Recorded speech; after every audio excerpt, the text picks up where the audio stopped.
চাঁদাবাজ হয়, আছে না নাই? আর চাঁদাবাজি ছাড়া তার উপায়ও থাকে না, কারণ এমন নেতাও আছে রাজনীতি তার পেশা, আছে না নাই? কোনো চাকরি টাকরি নাই, তার পেশা কি? রাজনীতি। যেই নেতার কোনো চাকরি নাই, পেশা হচ্ছে রাজনীতি, আল্লাহই ওয়াস্তে আপনারা তারে ভোট দিবেন না। কারণ আপনি যদি তারে ভোট দেন, আপনি যেন তারে চাঁদাবাজির লাইসেন্স দিয়ে দিলেন। কথা বলুন ঠিক কিনা? তার চাকরি নেই, সে তো চলতে হবে, তখন চাঁদাবাজি শুরু করে। আপনি হয়তো বা দেখেন না, কিন্তু তলে তলে তার সব কাজ কি? চাঁদাবাজি। কেমন উদাহরণ? ধরেন এখানে একটা রাস্তা দরকার, 1 কোটি টাকা বাজেট দিল সরকারি। এখন তার তো চাকরি নাই, তখন বলবে এই আমার জন্য 10% রেখে 90% নিয়ে যাও। তাহলে কত মাইরে দিল? হ্যাঁ, 10%। কয় টাকা হয়? 10 লাখ টাকা মেরে দিল। আপনি মনে করেন মাশাআল্লাহ আমার নেতা তো অনেক কিছু, ভিতরে দিয়ে কয় লাখ টাকা চুরি করছে? এরকম চোর অবশ্য নোয়াখালীতে নাই, আছে? এটার জন্য দায়ী কে? দায়ী কে? ওই যেই লোক ভোটের আগের রাতে 500 টাকা খেয়ে এরপরে ভোটটা দিয়ে দিল, তার একটা ভোটে যদি সে নেতা হয়ে থাকে, নির্বাচিত হয়ে থাকে, 10 লাখ টাকা চুরি করছে, এই 500 টাকা খেয়ে 10 লাখ টাকা চুরির সাজা সেও পাবে। কোরআন হাদিস দিয়ে আল্লাহ যতটুকু বুঝার তৌফিক দিয়েছে, ওই জায়গা থেকে বললাম, এই জাতীয় ভুল অতীতে বিভিন্ন এলাকার লোকেরা করছে নাকি করে নাই? আমরা সামনে কি এভাবেই চলবো? কি করতে চাই? আজকের মাহফিল থেকে আপনাদেরকে বিনয়ের সাথে বলে যেতে চাই, এমন নেতাকে নির্বাচিত করুন যে নামাজকে কায়েম করবে। যে নামাজকে কি করবে? কায়েম করবে। নামাজ যে কায়েম করবে, সে আর আপনার রাস্তার টাকা খাবে না, কারণ সে অন্যায় করবে না। যুবকদেরকে দেখতে পাচ্ছি, এই তরুণদেরকে কোনো এক সময় লোকেরা এত মূল্য দিত না, এদেরকে বলতো জেনজি। কি বলতো? জেনজি। অর্থাৎ জেনজির অর্থ জানো তো? Generation zoom. জুম চিনো? যে জুম মিটিং, জুমে কিছুদিন ক্লাস করা লাগছে ওই যে করোনাকালীন সময়ে। তো এই জেনারেশনকে কি বলা হয়? জেন জি, জেনারেশন জুম। অর্থাৎ এরা মোবাইলে পড়াশোনা করা শিখেছে, মোবাইল নিয়ে পড়ে থাকে, মোবাইলে গেম ইত্যাদি ইত্যাদি। কিন্তু এই জেনারেশন দেখিয়ে দিল বিশাল এক শক্তিশালী গভর্নমেন্টকে কিভাবে তাড়াতে হয়। কারা তাড়াইছে? এই জেনজি। আল্লাহু আকবার বলবো না? এদেরকে যদি কাজে লাগানো যায়, আমি বিশ্বাস করি এদের মধ্য থেকে হযরতে ওমরের মতো মহান বীর বের হয়ে আসবে। এদেরকে যদি ইসলামের জন্য সামনে এগিয়ে দেয়া যায়, এদের মধ্য থেকে তারিক বিন জিয়াদ বের হয়ে আসবে। এদের মধ্য থেকে বের হয়ে আসতে পারে খালিদ বিন ওয়ালিদ, যাদের নেতৃত্বে আগামীর বাংলাদেশ হবে ইনসাফের বাংলাদেশ, আগামীর বাংলাদেশ হবে কোরআনের বাংলাদেশ, আগামীর বাংলাদেশ হবে দুর্নীতিমুক্ত বাংলাদেশ। সেই বাংলাদেশ করার জন্য তোমরা কি প্রস্তুত আছো? কারা কারা প্রস্তুত? হাত তুলে আল্লাহকে দেখায়।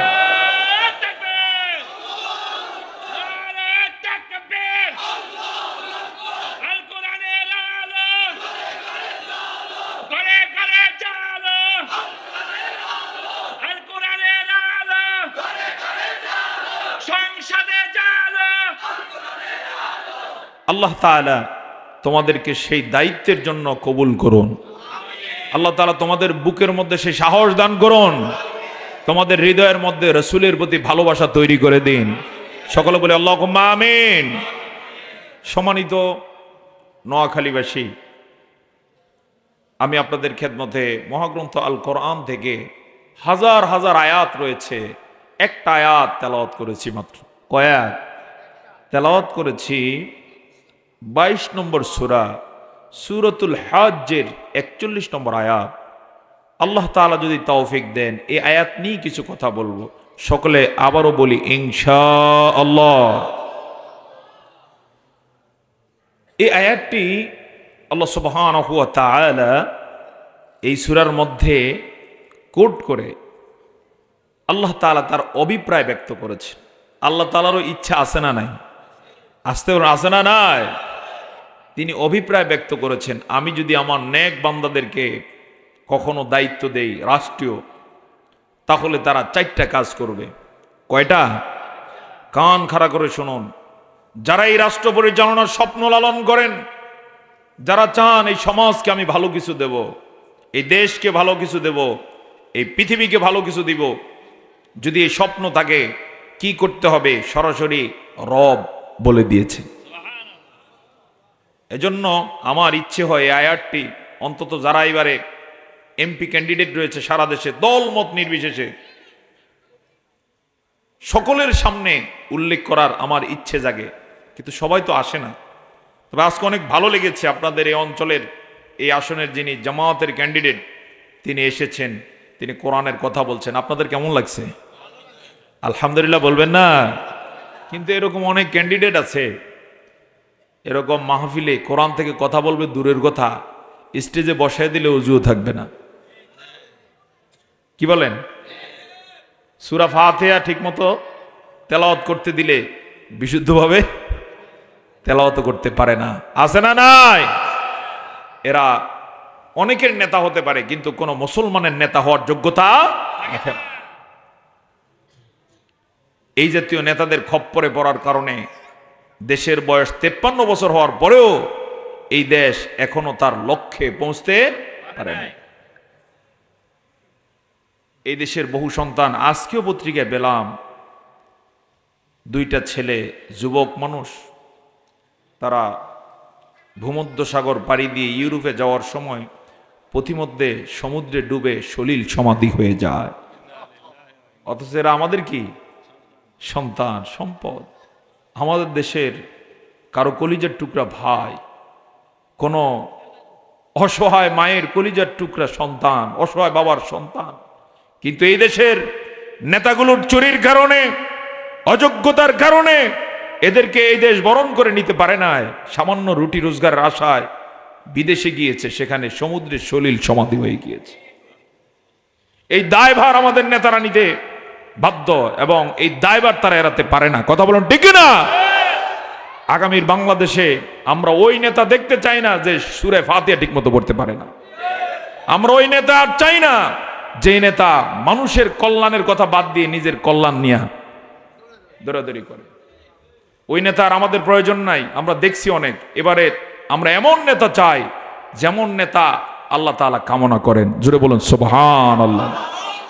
কেমন নেতা আল্লাহ তাআলা কামনা করেন? সোনাইমুড়িবাসী কান খাড়া করে শুনুন।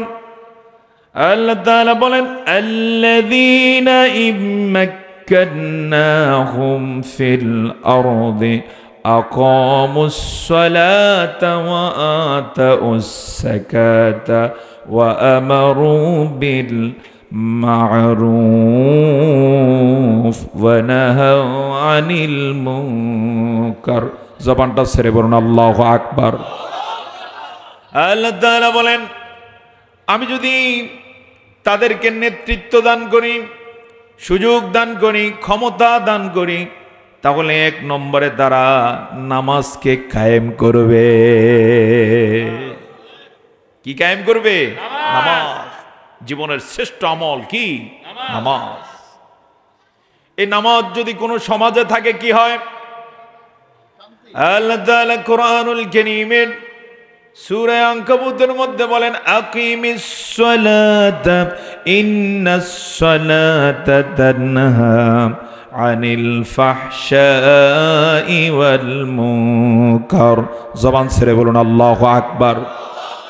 আল্লাহ তাআলা বলেন, তুমি নামাজ কায়েম করো, নামাজকে গুরুত্ব দিয়ে তুমি প্রতিষ্ঠা করে দাও। আকিমিস সালাত, নামাজ যদি প্রতিষ্ঠা হয়ে যায়, ইন্নাস সালাতা তানহা আনিল ফাহশাই ওয়াল মুনকার। নিশ্চয়ই নিশ্চয়ই নামাজ সমাজ থেকে সব ধরনের অন্যায়, অশ্লীলতা এবং অপকর্ম যা আছে, নিষিদ্ধ কাজকর্ম যা আছে সব কিছু দূর করে দিবে। যেই সমাজে নামাজ থাকবে সেই সমাজে আর কি থাকবে না? অন্যায় থাকবে না। সুবহানাল্লাহ বলুন না। এমন একটা সমাজ আমরা চাই নাকি চাই না? আমি জানতে চাই, এই সমাজে চুরি আছে? হ্যাঁ, নাই? আছে। অবশ্য চাঁদাবাজি তো আর এখন আর নাই। আছে? তার মানে হচ্ছে এই সমাজে নামাজ নাই। বলতে পারেন কি বলেন হুজুর, আমরা সবাই নামাজ পড়ি। জবাব হচ্ছে, আল্লাহ যেই নামাজের কথা বলছেন এই সমাজে সেই নামাজ সবাই পড়ে না। এরপরে আরেকটা তথ্য হচ্ছে সবাই ঠিকমতো নামাজ পড়ে না। এটার আলামত কি? আলামত হলো যেমন আজকের ফজরের নামাজে যে পরিমাণ মুসল্লি মসজিদে এসেছে, আমি জানতে চাই জুমার দিনেও কি এই পরিমাণ মুসল্লি আসে? কোন দিন আসে বেশি? জুমার দিন। আচ্ছা, জুমার দিন যারা আসে তারা কি আসমান থেকে আসে না এই সমাজের লোক? বাকি নামাজের সময় তারা কই? হ্যাঁ, নামাজ পড়ে না। নামাজ যদি জুমার সময়ে যারা পড়েন 5 ওয়াক্ত তো তারা পড়তেন, তাহলে সব মানুষগুলো ভালো হয়ে যেত। এই সমাজে আর চুরি থাকতো না, এই সমাজে আর চাঁদাবাজি থাকতো না, কোনো অন্যায় থাকতো না। এই সমাজটা সোনার সমাজে পরিণত হয়ে যেত, আর কারো গুণাও থাকতো না। জোরে জোরে বলুন সুবহানাল্লাহ। একটি হাদিস শুনতেছেন আপনারা? আলোচনা দীর্ঘ করব না, যেহেতু রাত গভীর হয়েছে। আবার আপনারা তো কাছের মানুষ, আমি যাইতে হবে সেই ঢাকায়, সকালে আবার মিটিং আছে যদি আল্লাহ কবুল করেন। এর জন্য আলোচনা দীর্ঘ হইলে ভালো নাকি সংক্ষেপ হইলে ভালো? এই সংক্ষেপে করতে চেষ্টা করব। সকলে বলে নেই আবারও ইনশাআল্লাহ। সহিহ বুখারীতে এবং সহিহ মুসলিমের একটি গুরুত্বপূর্ণ হাদিস, নবী করিম সাল্লাল্লাহু আলাইহি ওয়াসাল্লাম বলেছেন, লাউ আন্না নাহরান বিবাবি আহাদিকুম ইয়াগতাসিলু ফীহি কুল্লা ইয়াউমিন খামসা হাল ইয়াবকি মিন দারনিহি শাই? ক্বালু লা ইয়াবকা ওয়ালা ইয়াবকা মিন দারনিহি শাই। ক্বালা ফাযালিকা মিসলুস সালাওয়াতিল খামসি ইয়ামহুল্লাহু বিহিন্নাল খাতায়া আও কামা ক্বালা আলাইহিস সালাতু ওয়াস সালাম। আল্লাহর পয়গম্বর বলেন, তোমাদের কারো বাড়ির দরজায় যদি একটা নহর থাকে, সেই নহরে ওই ব্যক্তি যদি প্রতিদিন 5 বার গোসল করে, তার শরীরে কোনো ময়লা থাকে নাকি? সাহাবায়ে কেরাম এই জবাবই দিলেন। তারা বললেন, না ইয়া রাসূলুল্লাহ, কোনো ময়লা থাকার কথা না। আল্লাহর নবী বললেন, তোমাদের যে ব্যক্তি 5 ওয়াক্ত নামাজ গুরুত্ব দিয়ে আদায় করবে, 5 ওয়াক্ত নামাজ ক্রিয়ায় লিপ্ত হতে পারে, সেই কি মোবাইলে আর অশ্লীল গেম, অশ্লীল গান, অশ্লীল ছবি দেখতে পারে? তার মানে হচ্ছে ঠিকমতো নামাজ। এই নামাজ প্রতিষ্ঠার দায়িত্ব কে নেবেন? কোরআনকে যদি প্রশ্ন করি, কোরআন সেই কথাটাই বলল। আল্লাহর কিছু গোলাম যাদের স্বপ্ন হলো আমরা যদি কখনো ক্ষমতায় যাই নামাজ কায়েম করব, ওই জাতীয় লোকদেরকে যদি নির্বাচিত করে সংসদে পাঠানো যায়, আল্লাহ তাআলার আশা হলো তারা অবশ্যই নামাজ কায়েম করে দিবে। আর নামাজ যেখানে কায়েম হয়ে যাবে, অন্যায় সেখান থেকে দূর হয়ে যাবে। কি চমৎকার কথা, যেটা বলুন না সুবহানাল্লাহ। এখন আপনারা একটা প্রশ্ন করতে পারেন, হুজুর এটা কি সম্ভব? এটা হলো কলিকাল, আধুনিক যুগ। এই যুগে কি আর অন্যায় দূর হবে? আপনাদেরকে বলছি, এই যুগের চেয়েও জটিল যুগ ছিল নবীর যুগ। বাস্তব না বাস্তব? ওই যুগ কি ছিল? জটিল যুগ। বর্বরতা এত চরম আকার ধারণ করেছে। আজকের যে বাইতুল্লাহ কাবা, এই কাবা সেই সময় তাওয়াফ করা হতো। পুরুষেরা তাওয়াফ করতো দিনের বেলা, সম্পূর্ণ খালি পোশাক, পোশাক নাই, বুঝছেন তো? জন্মদিনের পোশাক দিয়া কি বাইতুল্লাহ তাওয়াফ করতো। মহিলারা লজ্জায় দিনের বেলা তাওয়াফ করতো না, তারাও একই অবস্থা, যেমন টোনা তেমন টুনি। তারা তাওয়াফ করতো মাগরিবের পরের থেকে, সূর্যাস্তের পরের থেকে, তাও খালি গায়ে। নাউজুবিল্লাহ বলবেন না? তারা বলতো এটা সতর্কতা, কারণ আমরা এই জাতীয় পোশাক পরে গুনার কাজ করছি। এখন গুনাহ যে পোশাক দিয়ে করছি, এই পোশাক দিয়ে তো আর কি বাইতুল্লাহ তাওয়াফ করা ঠিক হবে না। মানে বুদ্ধিটা কার বুদ্ধি? শয়তানের। কার বুদ্ধি? শয়তানের বুদ্ধি। এই বুদ্ধি করে ধর্মীয় দিক থেকে তারা এই বর্বরতার পরিচয় দিত। নাউজুবিল্লাহ বলবেন না? তারা কতটা ফাশান ছিল, যখন জানতো যে তার স্ত্রীর গর্ভ থেকে মেয়ে সন্তান, কন্যা সন্তান জন্ম নিয়েছে, কোনো কথা না বলে সন্তানটাকে ওই মায়ের কোল থেকে ছিনিয়ে নিয়ে জ্যান্ত কবর দিত। আমি 2টা উদাহরণ দিলাম, সেই যুগে এসেছেন সাইয়্যিদুনা মুহাম্মদুর রাসূলুল্লাহ সাল্লাল্লাহু আলাইহি ওয়াসাল্লাম। তিনি এসে কি করলেন? সুবহানাল্লাহ। কন্যাদের বিষয়ে বলে দিলেন, তোমাদের যার প্রথম সন্তান কন্যা হবে, সে যদি তাকে সঠিকভাবে লালন পালন করে সঠিক পাত্রস্থ করতে পারে, তার জন্য আল্লাহ তাআলা একটা জান্নাতের গ্যারান্টি দিয়ে দেয়। পরবর্তীতে তারা এই জাতি আবার মেয়ে সন্তান হলে খুশি হয়ে যেত। সুবহানাল্লাহ, জোরে বলুন না সুবহানাল্লাহ। আর ধর্মীয় দিক থেকে যে বর্বরতা, সেটা নবীজি দূর করে দিলেন।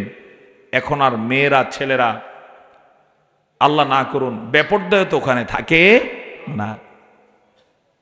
আমার বন্ধুগণ, এই নামাজের মধ্য দিয়ে এমন সোনালী সমাজ নবীজি উদাহরণ দিলেন, এমন সোনালী সমাজ উপহার দিলেন। এক পর্যায়ে নবীজি ঘোষণা করলেন, আকাশের নিচে জমিনের উপরে আমার যুগটাই সর্বশ্রেষ্ঠ যুগ হয়ে গেছে। নবীজির যুগটাই কি হয়ে গেছে? শ্রেষ্ঠ যুগ হয়েছে। সেখানে আর কি ছিল না?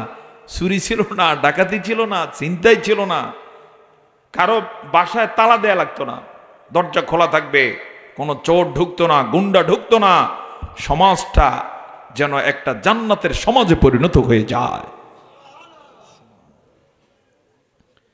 আমার বন্ধুগণ, অনেক কথা এখান থেকে বলা যায়, এত দীর্ঘ আলোচনায় না যে শুধু এতটুকু বলবো, নামাজকে যদি রাষ্ট্রীয়ভাবে কায়েম করা হয়, আজকে আমাদের রাষ্ট্রে যত অন্যায় আছে, ছিনতাই আছে, চুরি আছে, ডাকাতি আছে, বিশেষ করে নেতা যেগুলো হয় ম্যাক্সিমাম চাঁদাবাজ হয়, আছে না নাই?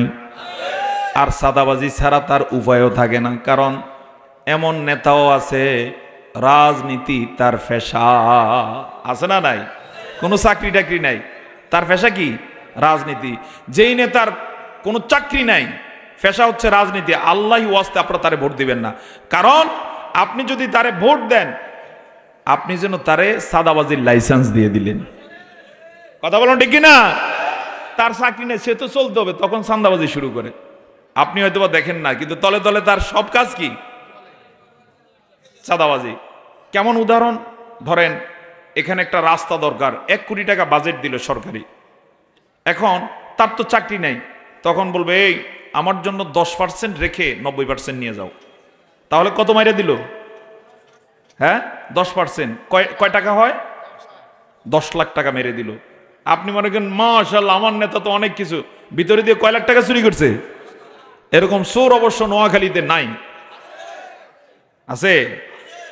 এটার জন্য দায়ী কে? দায়ী কে?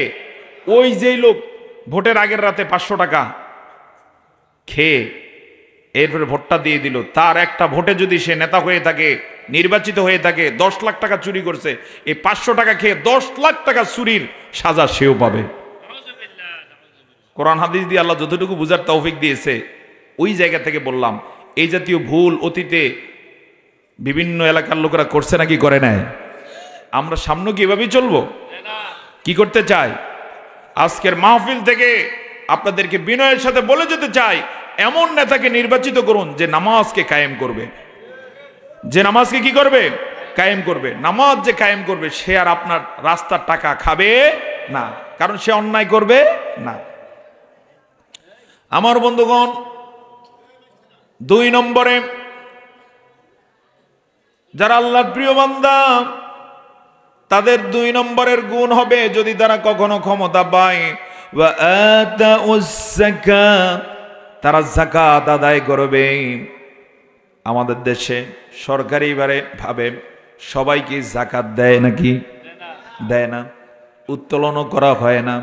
ফলশ্রুতিতে অবস্থা এমন, এই দেশে হাজার হাজার লক্ষ লক্ষ বেকার যুবক আছে না নাই? তার কাজ নাই। সেই যুবকদের কেউ কেউ দেশ ছাড়ে, আর কারো কারো সমাধি হয় সমুদ্রের মধ্যে, যেটা ভূমিকায় বললাম। এর কারণ কি? এখানে যাকাত উত্তোলন হয় না। যদি যাকাতের টাকা উত্তোলন হতো, এই যে মাদ্রাসার জন্য আজকে কালেকশন করা লাগলো, এগুলোর কালেকশন ইনশাআল্লাহ লাগবে না। জোরে বলুন না সুবহানাল্লাহ। যাকাত যদি উত্তোলন করা হয় সরকারিভাবে, এই প্রতিষ্ঠানগুলো আগে বরাদ্দ পাবে।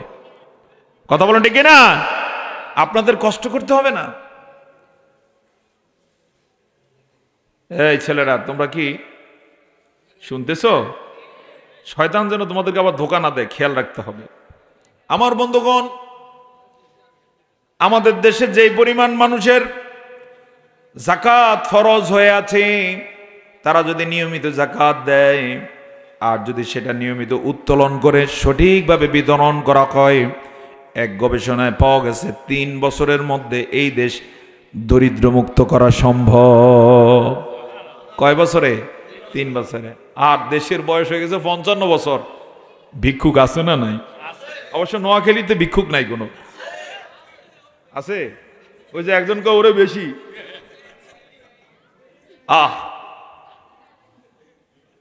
এরপরে কি পরিমাণ জুমার দিনে ভিক্ষুক কিছু দেখা যায় নাকি যায় না? ঢাকা শহরের অবস্থা বড় ভয়াবহ। আপনাদেরকে একটা গল্প বলি। গত রমজানের আগের রমজানে আমি উত্তরা 4 নম্বর সেক্টরে একদিন আপনাদের নোয়াখালীরই এক বন্ধুকে সহকারে তারাবি নামাজ পড়তে গেলাম। নামাজ পড়ে বের হওয়ার সময়ে উনি বললেন যে কিছু চলেন কিছু দান করি। আমার কিছু অভিজ্ঞতা আছে, বললাম এখানে দান করা সহজ না, কারণ ভিক্ষুকের সংখ্যা 150-200 ছাড়া যায়। একজন বলতেছে সুবহানাল্লাহ, কি বলবে। তো এখন দেখলাম যে তার মন চাইছে, বললাম ঠিক আছে দেই, চলেন। এখন ভিক্ষুকদেরকে দিতে দিতে দিতে 150-200 দেয়া শেষ, কিন্তু শেষ হয় না। আবার যারা প্রথমে নিছে এরা যায় শেষে সিরিয়াল দেয়, ভিক্ষুক 2 নম্বরই করে। পরে শেষে বললাম আমি বলছি না, তবে শোনেন, আমরা এখানে একটু জ্ঞানের পরিচয় দিতে হবে। আমি ডাকলাম যে কয়জন আছো আর তোমরা বাকি? ধরেন 20 জন দাঁড়াইলো। বললাম ঠিক আছে, 20 জনের লিডারকে এই পরিমাণ নাও, তুমি ভাগ করে দাও। এদেরকে এখানে এঙ্গেজ করে দিলাম। বললাম এই 20 জনের বাইরে আসো কিনা? আরেক গ্রুপ দাঁড়াইছে। বললাম ঠিক আছে, এখানে লিডারকে আরেকজনকে দিলাম। এবার দেখি আর দাঁড়াইতে পারে না, কারণ এখন তো সুরে সুরে ভালো সিনে, ঠিক না? ভিক্ষুকের ভালো সিনে। এভাবে সেখান থেকে কোনো মতে সম্মান নিয়ে ভিক্ষা দিতে গিয়ে বের হয়ে এসছে। এরকম ভিক্ষুক আছে না নাই? ঢাকা শহরের ফ্লাইওভারগুলোতে, ওভারব্রিজগুলোতে, মসজিদের সামনে, রাস্তায় রাস্তায় ভিক্ষুকের অভাব নাই। এই ভিক্ষুকদেরকে দেখে প্রমাণ হয়ে যায় এদের টাকা চুরি করে বিদেশে পাচার করা হয়েছে। যদি যাকাত দেয়া হতো, এই ভিক্ষুক ভিক্ষা করা লাগতো না, অনেক আগেই তারা স্বাবলম্বী হয়ে যেত। আমার বন্ধুগণ, এভাবেই চলবে নাকি পরিবর্তন দরকার? এই পরিবর্তনের প্রেসক্রিপশন আল্লাহ তাআলা কোরআনে সূরা হজ 41 নম্বর আয়াতে দিয়েছেন। যদি আল্লাহর নেক বান্দারা ক্ষমতায় আসে, তাদের 2 নম্বরের গুণ হবে তারা যাকাতকে আদায় করবে। কি আদায় করবে? যাকাত আদায় করবে। যাকাত যদি ঠিকমতো আদায় করা হয়, তাহলে এর প্রমাণ হচ্ছে, যেমন 5ম খলিফা ওমর ইবনে আব্দুল আজিজ রহমতুল্লাহ আলাইহির সময়ের ঘটনা। রাষ্ট্রীয়ভাবে যাকাত আদায়ের সিস্টেম থাকার কারণে কোনো ভিক্ষুক দরিদ্র ছিল না। সুবহানাল্লাহ, কোনো ভিক্ষুক ছিল না। এক পর্যায়ে লোকেরা এখন যাকাত তো দিতে হবে। যাকাত খাওয়া ফরজ না দেয়া ফরজ? বলেন দেখি। হ্যাঁ, দেয়া ফরজ।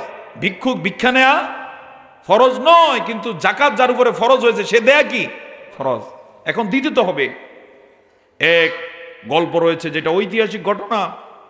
এক ব্যক্তি তার যাকাতের টাকা, সে সময় তো মুদ্রা ছিল স্বর্ণের অথবা রৌপ্য মুদ্রা। তো এই মুদ্রা যে পরিমাণ যাকাত, একটা থলেতে একটা প্যাকেটে নিয়ে 1 সপ্তাহ গ্রহিতা খুঁজতেছেন কাকে দেয়া যায়, পেলেন না। এর ফাঁকে একদিন মনে হলো যে একজন মনে হয় যাকাতের টাকা খাওয়ার মতো, দেখে একটু তারে গরিব গরিব মনে হয়েছে। তাই একবারে খুব তিনি আনন্দে আহ্লাদে মনে করলেন যে আজকে দিতে পারবো অন্তত। সালাম দিলেন তাকে বড় করে, উনিও সালামের জবাব দিলেন। জবাব দেখে উনি কিছুটা ভয় পেলেন যে কড়া ভাষায় জবাবটা দিলেন। এরপরে উনি সাহস করে বললেন যে আমার কাছে কিছু যাকাতের টাকা ছিল, যদি দয়া করে আপনি নিতেন। উনি খেপে গেলেন, বললেন কয় টাকা আপনার? আমিও তো এই পরিমাণ টাকা নিয়ে খুঁজতেছি, কাউকে পাচ্ছি না। সুবহানাল্লাহ বলবেন না?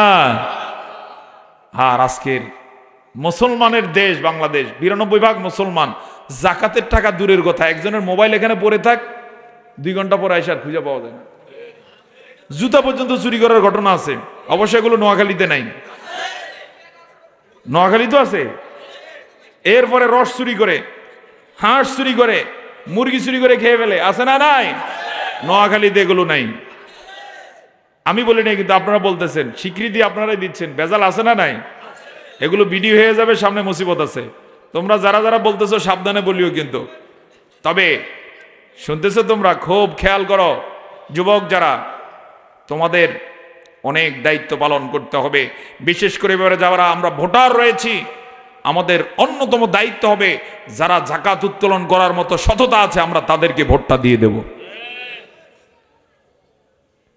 3 নম্বরে ওয়া'আমারু বিল মা'রুফ, সৎ কাজে তারা আদেশ দিবেন। জোরে বলুন সুবহানাল্লাহ।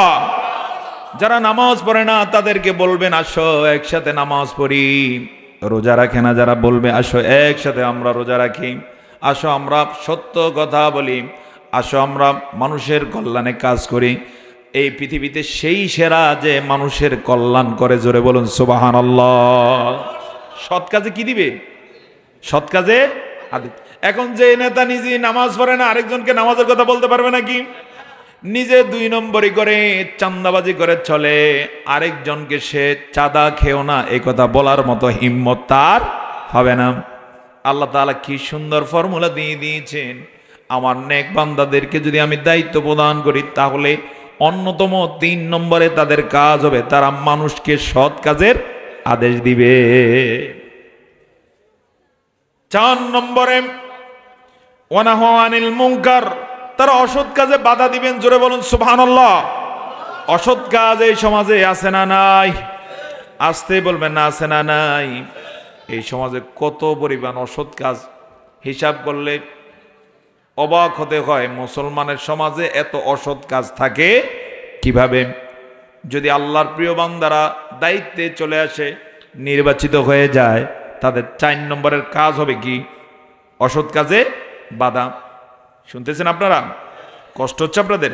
একটু জিকির করি, লা ইলাহা ইল্লাল্লাহ।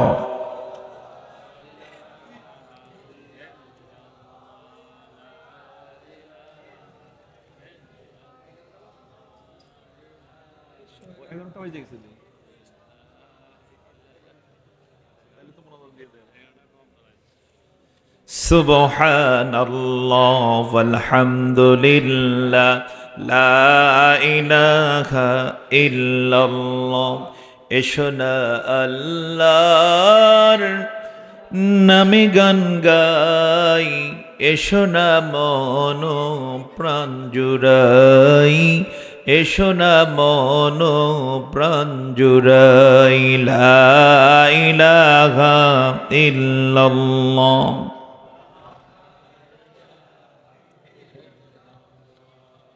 লা ইলাহা ইল্লাল্লাহ মুহাম্মাদুর রাসূলুল্লাহ। আমার বন্ধুগণ, আল্লাহ তাআলার অভিপ্রায় হলো, তিনি যদি তার নেক বান্দাদেরকে দায়িত্ব দেন, কয়টা কাজ তারা করবে? 4 নম্বরের কাজ কি? অন্যায় কাজে বাধা দিবে। যেই নেতা নিজে অন্যায় করে, সিগারেট খায়, মাদক নেয়, ট্যাক্স খায়, ফাঁকি দেয়, সে কি অন্যায় কাজে বাধা দিবে? এজন্য আমাদেরকে দায়িত্ব পালনের ক্ষেত্রে সচেতন হতে হবে। বিশেষ করে ভোট একটা আমানত। কি? একবার যুগোপযোগী তাফসীর এখন বলা চলে। ভোট একটা কি? আমানত। এই আমানত দেওয়ার ক্ষেত্রে অবশ্যই খেয়ানত করা যাবে না। যারা এই 4টা কাজ করতে পারবে, আমরা আমাদের আমানত তাদেরকে দিয়ে দেব। রাজি আছে কিনা ইনশাআল্লাহ? কারা কারা রাজি আছে? হাত তুলুন। মাশাআল্লাহ, লিল্লাহে তাকবীর। তাহলে এই কথা নির্দ্বিধায় বলা যায়, ইনশাআল্লাহ বিইজনিল্লাহ আপনারা তার বরকত পাবেন। বরকত কেমন হতে পারে খেয়াল করুন। আল্লাহ তাআলা বলেন, লাউ আন্না আহলাল কুরা আমানু ওয়াত্তাকাউ লাফাতাহনা আলাইহিম বারাকাতিম মিনাস সামাই ওয়াল আরদ। জবান ছেড়ে বলুন সুবহানাল্লাহ। আল্লাহ তাআলা বলেন, জনপদের অধিবাসীরা যদি ঈমান আনে, আমানু ওয়াত্তাকাও, এবং ভয় করে, আমার প্রতি যদি ঈমান আনে এবং আমাকে যদি ভয় করে, আমি তাদের জন্য আসমান এবং জমিনের বরকতের সবগুলো দরজা খুলে দেব।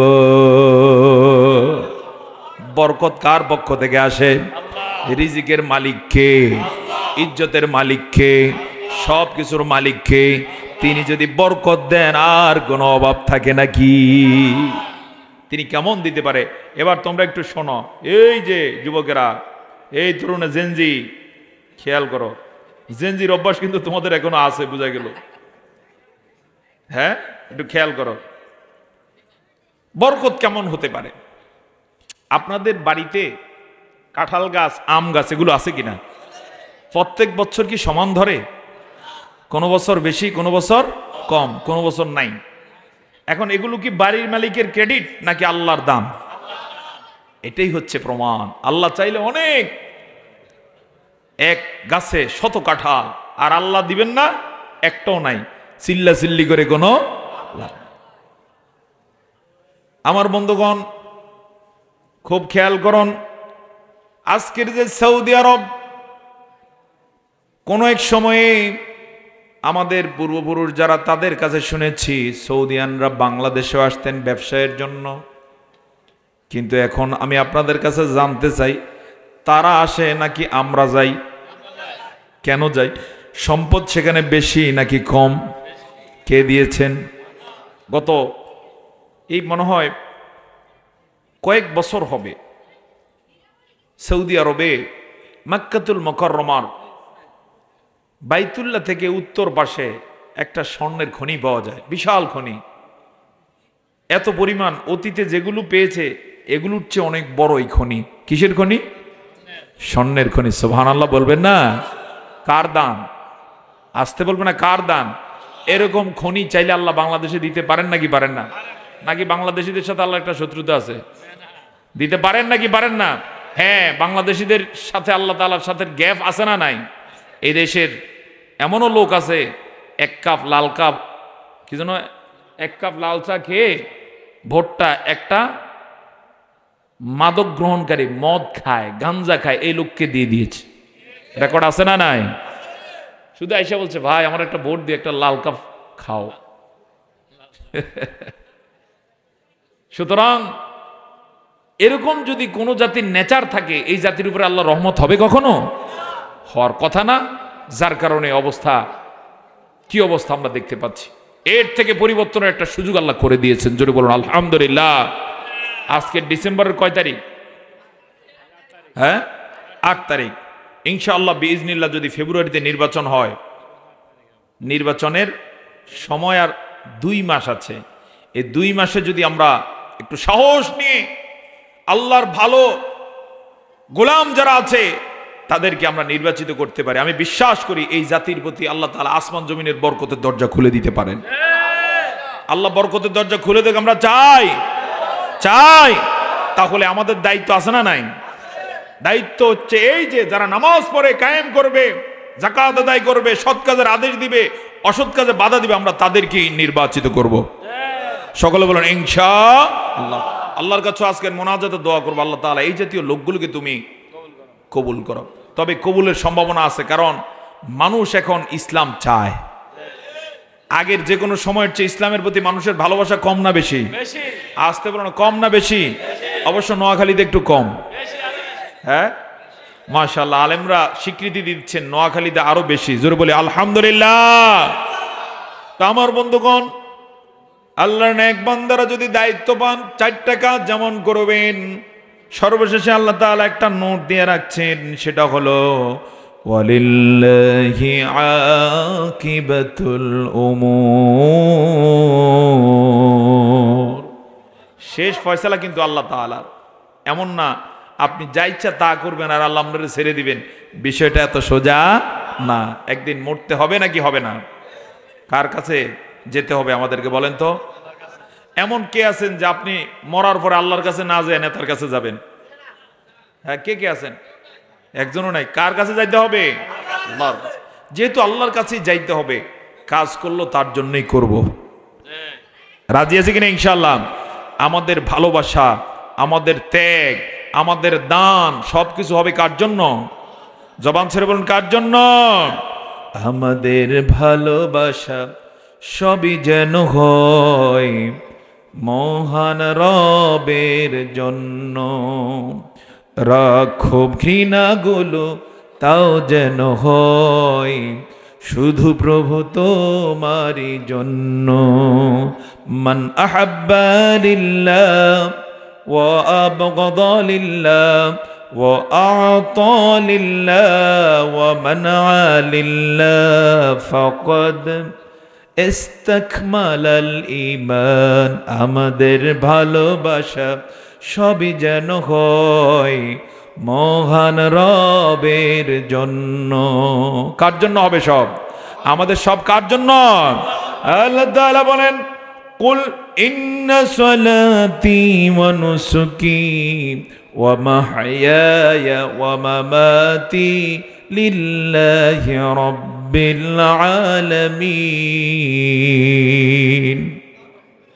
তুমি বলো, ইন্না সালাতি, নিশ্চয়ই নিশ্চয়ই আমার নামাজ, অনুসুকি আমার কোরবানি, আমার ত্যাগ কার জন্য হবে? অমাহইয়া, এমনকি আমার মরণ, যদি মরতে হয় কার জন্য মরব? আসতে বলবেন না, ভালোবেসে বলুন, কার জন্য মরব?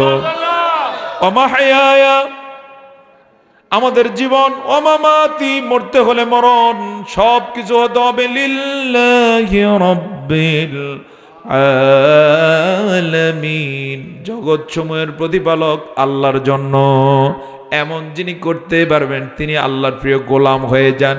এই গোলামরা যখন মৃত্যুবরণ করে আল্লাহ তাআলা গায়েব থেকে বলতে থাকেন, ইয়া আইয়াতুহান নাফসুল মুতমাইন্না ইরজিই ইলা রাব্বিকি রাদিয়াতাম মারদিয়্যাহ ফাদখুলি ফি ইবাদি ওয়াদখুলি জান্নাতি। জবানটা ছেড়ে বলুন আল্লাহু আকবার। আল্লাহ তাআলা বলেন, হে প্রশান্ত আত্মা, ইরজি ইলা রাব্বিক, তুমি তোমার রবের উদ্দেশ্যে রওনা দাও। রাব্বিকি রাদিয়াতাম মারদিয়্যা, প্রশান্ত চিত্তে, সন্তুষ্ট চিত্তে। জোরে বলুন না সুবহানাল্লাহ। আল্লাহ তাআলা বলতে থাকেন, ফাদখুলি ফি ইবাদি, তুমি আমার গোলামদের অন্তর্ভুক্ত হয়ে যাও, গোলামদের মধ্যে তুমি প্রবেশ করো। ওয়াদখুলি জান্নাতি, তুমি প্রবেশ করো আমার জান্নাতে। এক্ষেত্রে কাউকে কাউকে যদি শহীদ করে দেওয়া হয়, যেমন আল্লাহর পক্ষে কথা বলার কারণে শহীদ করে দেওয়া হয়েছে, আমাদের দেশে এরকম ঘটনা আছে না নাই? আল্লামা সাঈদীকে কি করা হয়েছে? জেলের মধ্যে হত্যা করা হয়েছে। মাওলানা মতিউর রহমান নিজামী শহীদ, তাকে কি করা হয়েছে? ফাঁসি দেওয়া হয়েছে। এই দেশের লক্ষ তরুণের জন্য ইসলামের সুমহান বাণী যারা প্রচারের ব্যবস্থা করেছেন, তাদের নেতা হলেন শহীদ মীর কাসেম আলী রহমতুল্লাহ আলী। তাকে কি করা হয়েছে? ইসলামী ছাত্র শিবিরের প্রতিষ্ঠাতা কেন্দ্রীয় সভাপতি, কি করা হয়েছে? তাকে শহীদ করা হয়েছে। এরকম ঘটনাও হতে পারে। আল্লাহর দিকে ডাকার কারণে হয়তোবা আপনাকে জেলে দেওয়া হবে, আপনার প্রতি জুলুম করা হবে, হয়তোবা টর্চার করা হবে 28 অক্টোবরের মতো। এতে ঘাবড়ানোর কারণ নাই। কাউকে যদি আল্লাহর পথে কথা বলার কারণে শহীদ করে দেওয়া হয়, তাদের জন্য আল্লাহর পক্ষ থেকে সুসংবাদ আছে না নাই? আসতে বলবেন না, আছে না নাই? কি সুসংবাদ? এটা কামরুল হাসান শাহিন সাহেবের কথা না, কোরআনুল কারীমে সূরা ইয়াসিনের মধ্যে আল্লাহ তাআলা হাবিবে নাজ্জারের ঘটনা তুলে ধরেছেন। যে হাবিবে নাজ্জার তার জাতির লোকদেরকে বলছেন, নবীদেরকে মিথ্যাবাদী বলিও না, বলার কারণে তার জাতির লোকেরা তার উপরে জুলুম করেছে, টর্চার শুরু করেছে। এক পর্যায়ে তাকে মারতে মারতে শহীদ করে দিচ্ছিল। সেই সময় এসে মুস্কি হেসে বলে উঠলেন, ইয়া লাইতা কওমি ইয়ালামুন বিমা গফারা লি রব্বি ওয়া জাআলানি মিনাল মুকরামিন।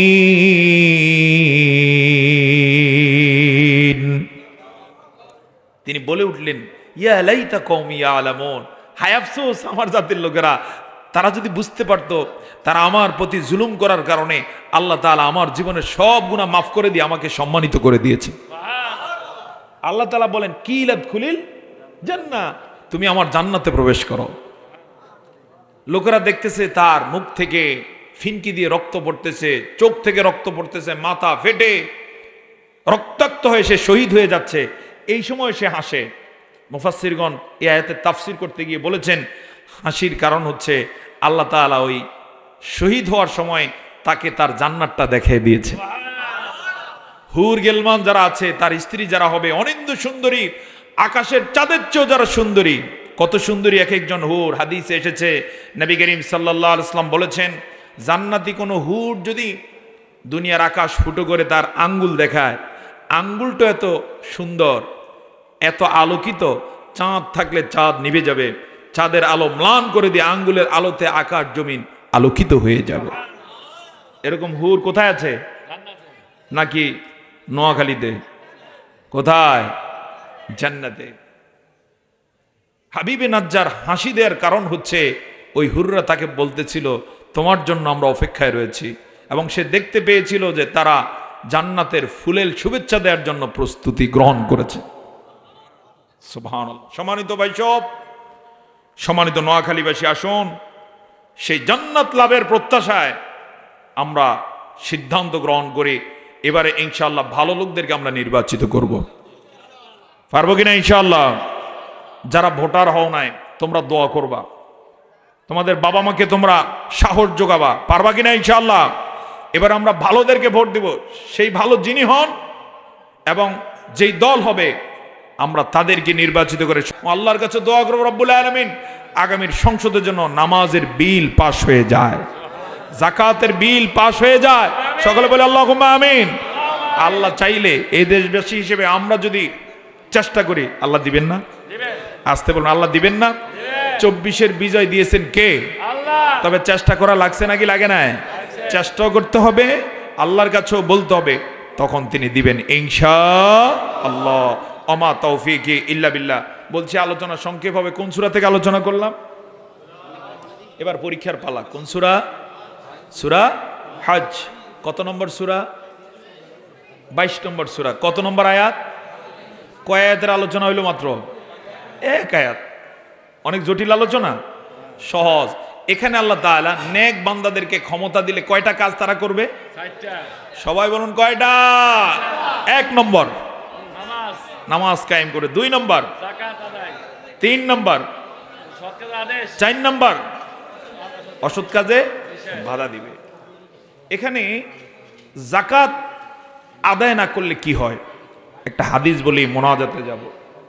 জি একটু খেয়াল করুন, কষ্ট হচ্ছে আপনাদের? সহিহ বুখারীর বর্ণনা, নবী করিম সাল্লাল্লাহু আলাইহি ওয়াসাল্লাম বলেছেন, যাকে সম্পদ দেয়া হলো, মান আতাহুল্লাহু মালান ফালাম ইউআদ্দি যাকাতাহু মুসিলা মালুহু ইয়াউমাল কিয়ামাতি সুজান আকরা। বিশাল এক হাদিস, আমি অংশ বিশেষ বললাম। নবীজি বলছেন, যাকে সম্পদ দেয়া হলো কিন্তু সম্পদের যাকাত দিল না। যাকে আল্লাহ সম্পদ দিয়েছেন, টাকা আছে, সম্পদ আছে, কিন্তু কি দেয় না? যাকাত দেয় না। যাকাত কয় পার্সেন্ট দিতে হয় বলতে পারেন? 2.5%। কারো যদি, এই সবাই খেয়াল করে শুনুন, তোমরাও শোনো, কাজে লাগবে। যে ব্যক্তির সংসার পরিচালনার পরে, ধরেন তার একটা সংসার আছে, সেখানে স্ত্রী আছে, সন্তান আছে, তার মা বাবা আছে, সকলের ভরণ পোষণের পরে 1 বছরের খরচ বাদে যদি এমন পরিমাণ সম্পদ থাকে যেটার বাজার দর 7.5 ভরি পরিমাণ স্বর্ণ অথবা 52.5 ভরি পরিমাণ কি রৌপ্য বা এই পরিমাণ টাকা, সেটা ধরেন 50,000 টাকার উপরে, এই পরিমাণ যদি থাকে, তার উপরে কি? সবাই বলুন, তারপরে কি? যাকাত ফরজ। এখন যদি সেখানে 100 টাকা থাকে, তাহলে কয় টাকা দিতে হবে? 2.5 টাকা দিতে হবে। 1 লাখ টাকা থাকলে কত দিতে হবে? 2.5 লাখ। 1 কোটি টাকা থাকলে কত দিতে হবে? 2.5 লাখ টাকা। কাকে দিতে হবে? 8 খাতে যাকাত দিতে হয়। কয় খাত?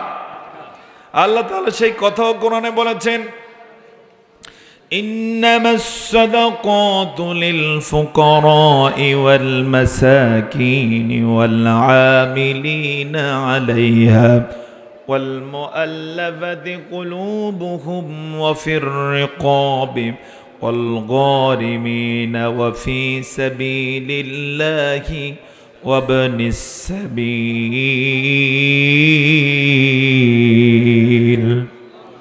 কয় খাত? 8 খাত। এর মধ্যে একটা খাত হচ্ছে অফি সাবিলিল্লাহ। এই যে আপনারা যে মাদ্রাসায় দান করেন, এটা কোন রাস্তা? আল্লাহর রাস্তা, ফি সাবিলিল্লাহ। এরকম কয়টা খাত আছে? এর মধ্যে প্রথমটা হলো ইন্নামাস সাদাকাতুল লিল ফুকারা, ওই যে দরিদ্র যারা, ফকির যারা, তাদের জন্য। এখন আপনার যদি এমন কেউ থাকে মাদ্রাসায় পড়ে, গরিব, আপনার 2.5 লাখ টাকা যাকাত আছে, পারলে সবটা তারে দিয়ে দেন। গরিবের হক আদায় করার সমতুল্য সওয়াব যেমন পাবেন, আপনি পাশাপাশি যাকাত আদায়ের সমতুল্য সওয়াব পাবেন, পাশাপাশি আত্মীয়তার সম্পর্ক রক্ষা করার সওয়াব আপনি পেয়ে যাবেন। লাভ কয় ধরনের খেয়াল করছেন? সুবহানাল্লাহ। এখন দিল না, 2.5 লাখ টাকা যাকাত দিল না, কি হবে? এই বছর 2.5 লাখ, আগামী বছর 2.5 লাখ, এভাবে করে করে মরণ পর্যন্ত যদি যাকাত না দেয়, কেউ হয়তো জানেও না তার যে টাকা আছে। আমরা গ্রামে একটা কথা বলি, কৃপণের ধর বখিলে খায়। হাসরের মাঠে তার এই সম্পদটা মূলত বিশাল এক অজগর সাপ হয়ে যাবে। যেই পরিমাণ টাকার যাকাত দেয় না, ওইটা কি হয়ে যাবে? সাপ। সাপটা কোনো ধরা সাপ না, যে সাপ কামড় দিল কি নেই, বিষ না, এরকম না, বিশাল এক বিষধর সাপে পরিণত হয়ে যাবে। সাপ হয়ে এখন তার তো একজন কি আছে?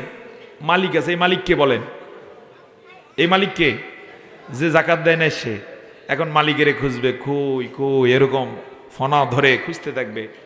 তো এক সময় মালিককে সে পেয়ে যাবে, যাওয়ার পরেই পাওয়ার সাথে সাথে তারে পেঁচিয়ে ধরবে। নাউজুবিল্লাহ বললেন না? এত আস্তে সাপ কি করবে? পেঁচিয়ে ধরবে। কহু পেঁচিয়ে ধরবে, ধরে ধরে ধরে ধরে গলা সহ এবার সামনে চলে আসবে, এরকম মাথার সামনে ফনা ধরে।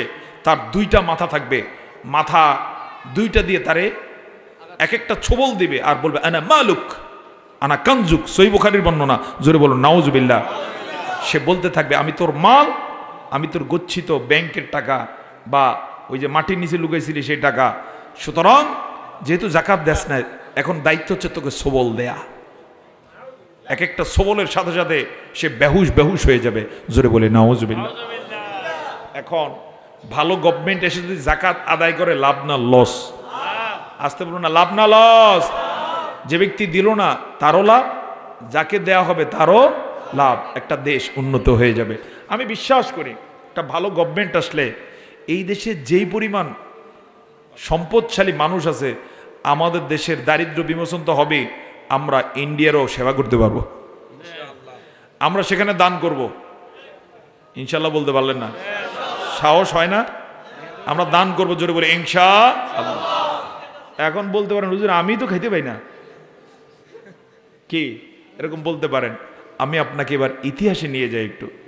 আমরা সেই জাতি, এই দেশে ব্রিটিশরা মীর জাফরের আগে এই দেশ থেকে সেই সময়ের যারা সরকারে ছিলেন, তারা এই দেশের মানুষের অভাব অনটন পরিপূর্ণ করার পরে আমাদের এখান থেকে আজকের যে তুরস্ক, ওই সময় ছিল ওসমানী খেলাফা, তাদের কোনো অভাব দেখা দিলে এখান থেকে তারা ওখানে সাহায্যের জাহাজ পাঠিয়ে দিতেন। সুবহানাল্লাহ বলতে পারলেন না? আমরা এখানে যারা আছি হয়তো আমাদের পূর্বপুরুষ কেউ কেউ সেই সময়ে ওই দানে সহযোগিতা করেছে। আল্লাহু আকবার বলতে পারলেন না? আমরা চাই ওই হারানো গৌরব ফিরে আসুক, চাই কিনা? ইনশাআল্লাহ। আল্লাহ চাইলে ফিরিয়ে দিতে পারেন নাকি পারেন না? আপনারা দেখবেন আপনাদের গ্রামে হয়তোবা ছেলেটা কোনো এক সময় গরিব ছিল, পড়তে পারে না, কিন্তু বড় হয়েছে, তার দাদা ধনী ছিল, দাদার চেয়ে ধনী হয়ে গেছে, এরকম রেকর্ড আছে না নাই? এরকম বহু আছে। আমরা বিশ্বাস করি ইনশাআল্লাহ আমরা যদি ভালো সরকার গঠন করতে পারি, আমাদের সরকার যদি যাকাত আদায় করতে পারেন, আবার আমরা ইউরোপকে সহায়তা করব, ভারতকে সহায়তা করব, আমাদের দেশবাসী ইনশাআল্লাহ স্বাবলম্বী হবে। আল্লাহ কবুল করুন, সকলে বলে আল্লাহুম্মা আমিন। ওয়া আখিরু দাওয়ানা আনিল হামদুলিল্লাহি রাব্বিল আলামিন। মুনাজাতে চলে যাব ইনশাআল্লাহ। দরুদ শরীফ পড়ে।